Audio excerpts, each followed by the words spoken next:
Хәзер изге Шәгъбан айы бара. Әлеге айның фазиләтләре нәрсәдә соң?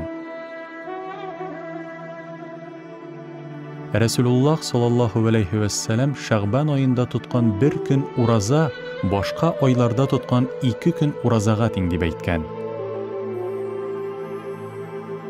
Шәгъбан айының уртасында Бәрәт кичәсе килә. Ул кичтә, ягъни Шәгъбан айының 15-ндә бөтен дөнья мөэминнәренең кыйбласы итеп Мәккә шәһәрендә урнашкан Кәгъбәтуллаһ билгеләнә.